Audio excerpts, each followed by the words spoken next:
This is Covering the Spread, part of the FanDuel Podcast Network.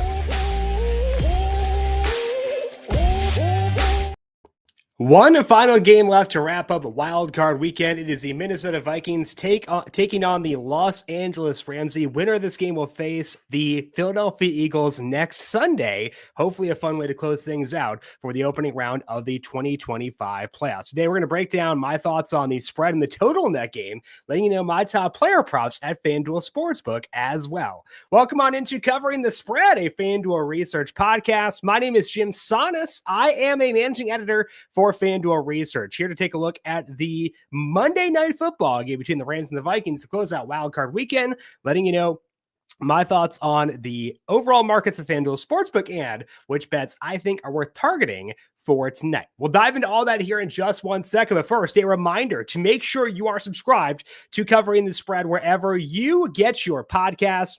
We're going to be with you on Tuesday this week, breaking down my thoughts on each divisional round game. Wednesday, Dr. Ed Feng joins me, breaking down his thoughts on the national championship game between Ohio State and Notre Dame. Thursday, Megan Payton is with us. Friday, talking player props as well. So a full week of shows with you once again for this week. Just search for Covering the Spread wherever you get your podcasts. Hit subscribe, and if you like what you hear, leave us a 5-star rating and review as well. And of course, these shows do stream live on our brand new YouTube page. We'll be live, I think, at noon tomorrow, most likely noon, to break down the divisional round. So check us out over there at that time to get thoughts on each divisional round game. Ed is with us at 4 p.m. on Wednesday, 4 p.m. Thursday as well. And of course, the DFS show will be on Thursday, 10 a.m. on the YouTube page. Leave us a thumbs up there and make sure you're subscribed and turn on notifications to get notified as we go live Monday through Friday for this week. Football fans, buckle up, because for the first time ever, we got 5 straight days of playoff football in college and in the pros. And it is the final day of the great playoff payoff at FanDuel. There is a no sweat same game parlay every day for all 5 days, including for tonight's game with a no sweat SGP. You can combine your bets from the same game for a chance at even bigger winnings. And if it doesn't hit, you'll get bonus bets back. So not only do we get to watch 5 straight days of playoff football, that's also 5 chances to win big. Just download the FanDuel Sportsbook app today to be a part of this epic run. It's a great playoff payoff, and it's only on FanDuel, America's #1 sportsbook. Must be 21 plus and present in select states. For Kansas, in affiliation with Kansas Star Casino, or 18 plus and present in DC. Opt-in required. Minimum 3-leg parlay required. Refund issued as a non-withdrawable bonus bet that expires 7 days after receipt. Max refund $5 unless otherwise specified. Restrictions apply, including token expiration. See terms at sportsbook.fanduel.com. Gambling problem? Call 1-800-GAMBLER or visit fanduel.com/RG. Call 1-888-789-7777 or visit ccpg.org/chat in Connecticut. Visit mdgamblinghelp.org in Maryland. Hope is here. Visit gamblinghelplinema.org or call 800-327-5050 for 24/7 support in Massachusetts, or call 1-877-8-HOPE-NY or text HOPE-NY in New York. Let's take a look here at the current markets for the Vikings and the Rams at FanDuel Sportsbook. Right now, the Vikings favored by 2.5 at FanDuel Sportsbook. Total in this game is at 47.5. Of course, this game being moved out to Arizona due to the scary wildfires in Los Angeles. And that did move the markets quite a bit. At the time the game was shifted, the Rams were even money to win this game, now plus 116. I think that move should have been a bit larger personally, because I've got home field as being worth 1.8 points. When you put it on a neutral site, that takes the Rams from being, I think they were 0.15 point favorites for me. Now the Vikings favored by 1.7. And when you look at the new markets where they're at, I see value in neither side. Don't like the spread, don't like the money line either side. I think that the value here has officially dried up. So we take this game, put it in Arizona. I don't see any value in the Rams or the Vikings, and I also don't see any value in the total. I've got this total personally at 47.1, so skew more towards the under versus the over. So no value for me in any traditional markets, and that does play a role in looking at player props, because my preferred route is taking an assumption and snowballing that assumption. Like, okay, if I'm right that, game X goes where with the total, who is likely to benefit from that being the case? Here, I can't make those specific assumptions because I'm not deviating off anything in the traditional market. So want to try to be a bit picky when it comes to props for today and want to try to identify props that are like based on roles more so than game environment. That's typically the case too, but even more so for today. The one player whose role I think is in flux for tonight and highly questionable is Aaron Jones. Because if you look back to the last game against the Lions, massive game, Aaron Jones was in the locker room coming out of halftime, stayed late there, and then he had a weird situation where he came off the field and he looked like he was in pain. This is after the locker room thing. He was pulling off his gloves. Like, oh man, I thought that Aaron Jones maybe not going to play for the rest of that game. And they kind of mentioned that they were using Akers because of an ongoing thing Jones is dealing with. Typically, when we get to the playoffs, I expect the lead back's role to expand because they've got no alternatives, basically. So if they're going to run the ball, they're going to do it with a certain player and phase out the secondary guys in that team. I don't expect that with the Vikings, in large part because I don't think Jones is healthy. Last week, again, massive game. We saw Cam Akers. His snap rate was actually pretty high, 30.6% there, his highest since week 13. He had 6 carries in that game and 6 the week before. And that's actually an important number because Cam Akers' rushing prop at FanDuel Sportsbook, his rusher 10 prop, is currently 5.5. Over for him is minus 102. Typically, again, I would not go here because I expect things to funnel more towards the lead back in these situations. That's not the case when I think that the lead guy is banged up. So when we look back at Akers in the games he's played with the Vikings, he's gone over 5.5 rushes in 6 out of 10 games. So to me, I feel like we'll still see a split here between Jones and Akers, where Akers is still involved because Jones doesn't seem to be fully healthy right now. And as a result, I do think there is value in Akers over 5.5 rush attempts at minus 102.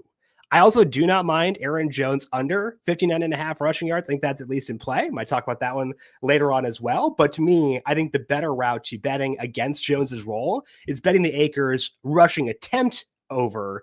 I don't really want to bet on Cam Akers being efficient. It is a revenge game for him, but I'd rather bet on the volume for Akers versus the efficiency. So taking Akers over 5.5 rush attempts at minus 102. Going back to original thought, where I want to buy into players whose roles I think are undervalued.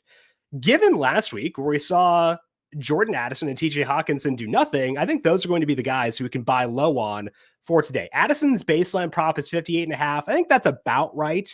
TJ Hawkinson, 44.5.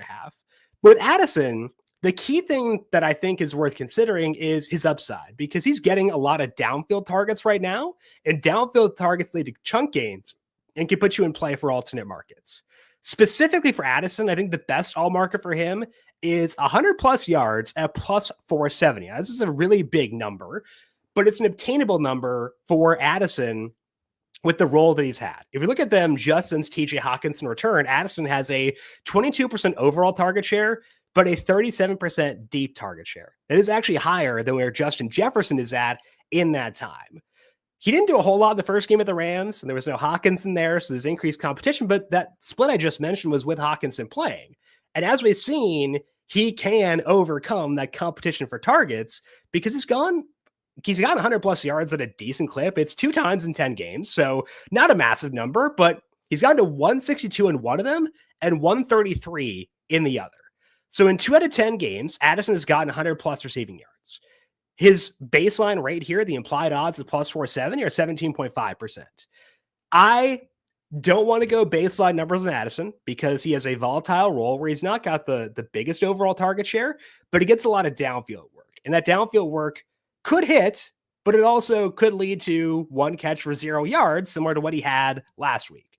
So that's why, to me, if I want to buy into Addison and buy low on him with where his role is at, I think that the 100 plus yards mark is the best way to do so. Again, that is currently plus 450. I guess it's now down to plus 450. It changed while we were talking. Plus 450 at FanDuel Sportsbook for Addison to get 100 plus yards. 80 plus is plus 220. I thought about that pretty long and hard because it's not as high of a benchmark to clear, but when he went over, he went way over. So to me, I kind of do want to swing for the fences and safeguard myself against the risk. Lower bet size, higher payout here. So reduce the bet size, buy into Addison, and I can feel good about that plus 450 number because, he's gotten to 133 and 162 yards in this sample with Hawkinson being back. I think the role is undervalued. no longer dealing with a home crowd, and he is in a controlled environment as well. That to me does say Addison 100 plus yards plus 450 is a viable route for buying into him in this game. Final prop I want to discuss, final individual prop I want to discuss, goes back to what we discussed earlier on, where in the playoffs, we see things narrow up at running back, and that leads to more concentrated usage for the backs who are involved. It can't get more concentrated what the Rams are already doing with Kyren Williams. Now, Blake Corum is out for this game with a broken forearm. So I think that the numbers for Kyren Williams are very enticing. His props are over 81.5 rushing yards, minus 113. The rushing plus receiving yards for him, 94.5 is minus 114. Anytime touchdown for Akers was minus 145 earlier, and it's now minus 150 for Williams. I think all those are at least considerations for me. I don't want to go towards the touchdown score mark because, again, I lean towards the under in this game at 47.1 on my total. So hesitant to buy into touchdown markets in general when that's the case, especially at minus 150. So probably skewing away from there and instead looking at the other ones. And to me, my preferred way to buy into Williams will be the rushing plus receiving number at 94.5. Looking at Williams overall this year, he's gone over 94.5 in 9 out of 16 games. And in the games since Puka Nacua returned, where they've been a bit more pass heavy, Williams not getting as much work in the passing game, he's gone over this mark in 6 out of 10 games.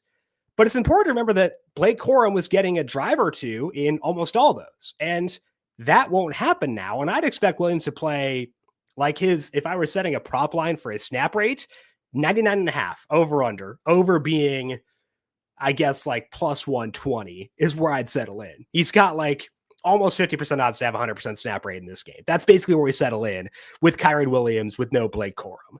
Now, the Vikings are a tough team, and that's why we need massive volume, but massive volume is exactly what you get out of Kyren Williams when there's no Blake Corum. This team, the Rams, fully rested, Williams fully rested. I think that could play pretty well here. So again, he's gone over in this number in 6 out of 10 games with Puka back, 9 out of 16 overall. It should get an increased role without Blake Corum out there. So Kyren Williams over 94.5 rushing plus receiving yards. That to me is a value in this game just because they have no alternatives at running back for tonight. So the individual bets that I like for this game going to be Cam Akers over 5.5 rushes at minus 102, liking Kyren Williams over 94.5 rushing plus receiving yards minus 114, and then the Jordan Addison alt market going with the 100 plus receiving yards at plus 450. Don't mind if you want to go with the lower number instead, but I do think that the way his role sets up is better for 100 plus yards than it is for other marks for tonight. As mentioned, we do have this no sweat same game parlay for the playoff payoff going on right now. So did want to put together a quick SGP, and it's going to revolve around the same markets we were just discussing. Buying into Cam Akers and his role there over 5.5 rush attempts at minus 102. Do you think that we can, I don't think they'll let us do this. Nope, we can't do that one. But figure we'd look at that one at least. Aaron Jones rushing yardage mark 59.5. Can't do that one either.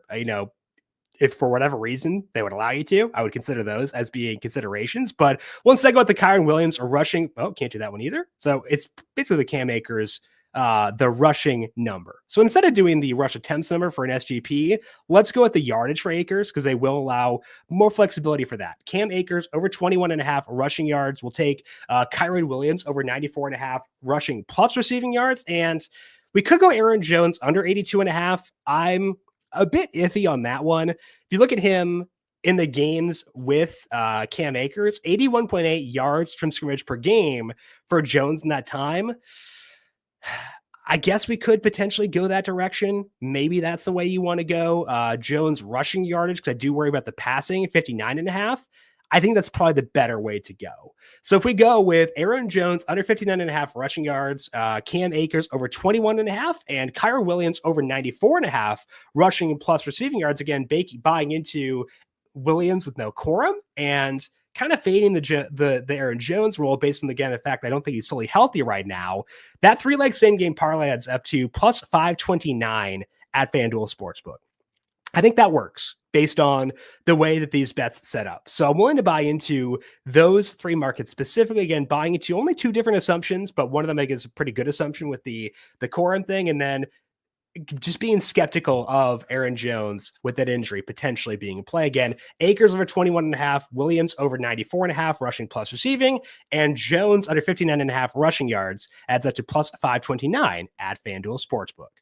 That is all that we have here for today on Covering the Spread. As mentioned, back with you once again tomorrow at noon Eastern. I'm going to break down my thoughts on all 4 divisional round games, including the Ravens versus the Bills. Cannot wait for that game to get underway on Sunday. We're going to break down those noon Eastern tomorrow on the YouTube page and up on the Covering the Spread podcast feed after the fact. So to get that as it is live, go to the YouTube page, subscribe there, and enable notifications. Leave us a thumbs up there, but then also subscribe to the Covering the Spread podcast feed wherever you get your podcasts. If you got any questions for me, I am on X and Blue Sky at JimSannes. You can find FanDuel Research on X at FanDuel Research. Big thank you to our YouTube producer, Justin Lane, for his work on the video side of things. Thank you, Justin, as always. And thank you to everyone for tuning in. Good luck to you with your bets for tonight's Monday Night Football game. We'll talk to you once again tomorrow to preview the divisional round.